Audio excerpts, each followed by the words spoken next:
வணக்கம் ஃப்ரெண்ட்ஸ். இன்னைக்கு நம்ம வீடியோவில் பார்க்க போகிறது என்னன்னு பார்த்தீங்கன்னாக்கா, ஆன்லைன் ஈசி பார்க்குறது எப்படி. ஈசின்றது ஒன்றும் கிடையாது. இப்போ ஒரு இடம் வாங்க போகிறீங்கனாக்கா, அந்த இடத்துல ஏதாவது வில்லங்கம் இருக்கா அப்படின்றத நீங்கள் செக் பண்ணிவிட்டு அதுக்கப்புறம் இடத்த வாங்குறது நல்லது. அதான் அந்த ஈசி, ஆன்லைன் ஈசி எப்படி பார்க்கலான்றத பார்க்கலாம். ஈசியில் ரெண்டு விதமாக இருக்குது. ஒன்று ஆன்லைன், ஒன்று ஆஃப்லைன். ஆன்லைன்றது ஜென்ரலாக பார்க்குறது, நம்ம ஆன்லைன்லேயே பார்த்துக்கலாம். மற்ற ஆஃபீஸ் ஈசின்றது ஆஃப்லைன். அது வந்து நீங்கள் வந்து எந்த ரிஜிஸ்டர் ஆஃபீஸ், சப் ரிஜிஸ்டர் ஆஃபீஸோ அங்கே போயிட்டு நீங்கள் இது ஆன்லைனில் பதிஞ்சிட்டு அதுக்கு ஒரு அமௌண்ட்டு கட்டணும். கட்டினீங்கனாக்கா அதை ஒரு இதுக்கு 400 வாங்குறாங்க. அது ஒரு சர்வே நம்பருக்கு 400 மாரி சார்ஜ் பண்ணுறாங்க. இந்த பத்திரம் பதிகிறாங்க இல்லைங்களா, அந்த டாக்குமெண்ட் ரைட்டர் அவங்கக்கிட்ட போனீங்கன்னாக்கா அவங்க இது பண்ணி கொடுப்பாங்க உங்களுக்கு. இப்போ ஆன்லைன் ஈஸி எப்படி பார்க்கலான்றதை நம்ம இப்போ பார்க்கலாம். கூகுள் போயிட்டு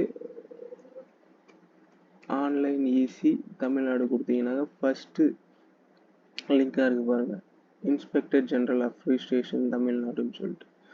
இது அதுக்கான ஹோம் பேஜு. இந்த ஹோம் பேஜில் ஃபஸ்ட்டு ஹோமு, அடுத்தது அபோட்டஸ்ஸு, அடுத்து ரிஜிஸ்ட்ரேஷனு, அடுத்து இ சர்வீசஸ்ன்னு இருக்குது. அதில் செகண்ட் ஆப்ஷன் என்கம்பரன்ஸ் சர்டிஃபிகேட் இருக்கு இல்லைங்களா, வியூ ஈசி.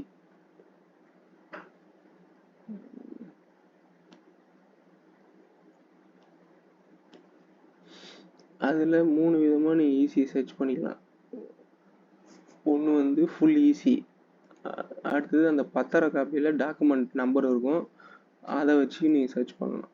இன்னொன்று பிளாட் வைஸ்ன்னு சர்ச் பண்ணலாம். இப்போ நீங்கள் ஒரு லேஅவுட் போட்டிருக்காங்க, அதில் ஒரு 10வது நம்பர் பிளாட் வாங்க போகிறீங்கன்னா அந்த பிளாட்டுக்கான சர்வே நம்பரு, அந்த பிளாட் நம்பருலாம் கொடுத்து அது அப்படியும் நீங்கள் சர்ச் பண்ணலாம். இப்போ நம்ம பார்க்குறது ஃபுல் ஈஸி எப்படி பார்க்கலான்னு சொல்லிட்டு பார்ப்போம். ஈஸி பொறுத்த வரைக்கும் 1975லேருந்து அவைலபிள் இருக்கும். அந்த 1975ன்றது ஒரு 90% எல்லா ரிஜிஸ்டர் ஆஃபீஸ்க்கும் பண்ணி வச்சுருக்காங்க. மற்ற ரொம்ப கம்மியான ரிஜிஸ்டர் ஆஃபீஸ் தான் சப் ரிஜிஸ்டர் ஆஃபீஸ்க்கு அந்த 1975லேருந்து இருக்காது. நீங்கள் எந்தெந்த ரிஜிஸ்டர் ஆஃபீஸ் எந்தெந்த வருஷத்துலேருந்து இருக்குதுன்னு சொல்லிட்டு கீழே ஸ்க்ரோல் பண்ணிங்கன்னா கிளிக்கர் டு நோ டேட்டா அவைலபிள் பீரியட்னு இருக்குதா, அதில் போயிட்டு உங்களோட சப் ரிஜிஸ்டர் ஆஃபீஸ் எதுன்னு செலக்ட் பண்ணி எந்த பீரியட்லேருந்து எந்த பீரியட் வரைக்கும் இருக்குன்றத நீங்கள் பார்த்துக்கலாம்.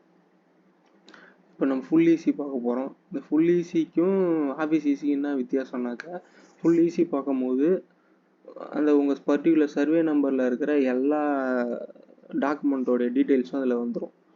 நீங்கள் ஆஃப்லைன் ஆஃபீஸ் ஈஸி பார்க்கும்போது என்னென்னா உங்களோட இது பர்டிகுலர் மட்டும் தனியாக பிரித்து கொடுப்பாங்க. அதுதான் இதுக்கும் அதுக்கும் வித்தியாசம். அந்த ஆஃபீஸ் ஈஸி பார்க்கும்போது நீங்கள் பேமெண்ட் பண்ணணும். ஒரு சர்வே நம்பருக்கு ஒரு 400 மாரி வாங்குறாங்க. அது ஒரு டிஸ்ட்ரிக்க்கு தகுந்த மாரி சேஞ்ச் ஆகும், ஒரு டாக்குமெண்ட் ரைட்டருக்கு தகுந்த மாரி சேஞ்ச் ஆகிறதுக்கு வாய்ப்பு இருக்குது. அப்போ இந்த ஃபுல் ஈஸி பார்க்குறது ஃபஸ்ட்டு ஜோன் செலக்ட் பண்ணிக்கோங்க, அடுத்து டிஸ்ட்ரிக்ட் செலக்ட் பண்ணிக்கோங்க, அப்புறம் சப் ரிஜிஸ்டர் ஆஃபீஸ் செலக்ட் பண்ணிக்கோங்க. எந்த வருஷத்துலேருந்து எந்த வருஷம் வரைக்கும் பார்க்க போகிறீங்கன்றத செலக்ட் பண்ணிக்கோங்க.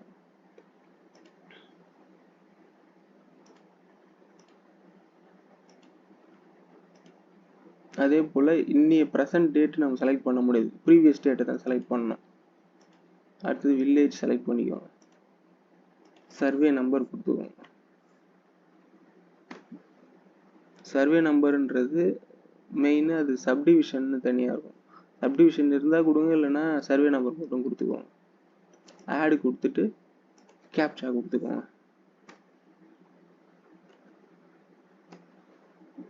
சர்ச் பண்ணிங்கனாக்கா கொஞ்ச நேரத்தில் உங்களுக்கு டேட்டா வரும். இது போல் டவுன்லோட் ஆகும் ஒரு பிடிஎஃப், அதில் உங்கள் டேட்டாவை பார்த்துக்கலாம். இது போல் ஃபுல் டீட்டெயில் வந்துடும். இதில் உங்களுக்கு எந்த சம்மந்தப்பட்ட இதில் இருக்கான்ட்டு நீங்கள் பார்த்து, ஏதாவது வில்லங்கம் இருக்கா, ஏதாவது பேங்க்கில் அடமானம் வச்சுக்கிறாங்களா, இல்லை யார்கிட்டையாவது அடமானம் போட்டிருக்காங்க, தனிநபர்கிட்ட அடமானம் போட்டுக்கிறாங்களா அப்படின்ற மாரி இதில் வந்துடும். ஃபுல் டேட்டாவும் வந்துடும் அதில், ஏதாவது வில்லங்கம் இருக்கான்னு சொல்லிட்டு.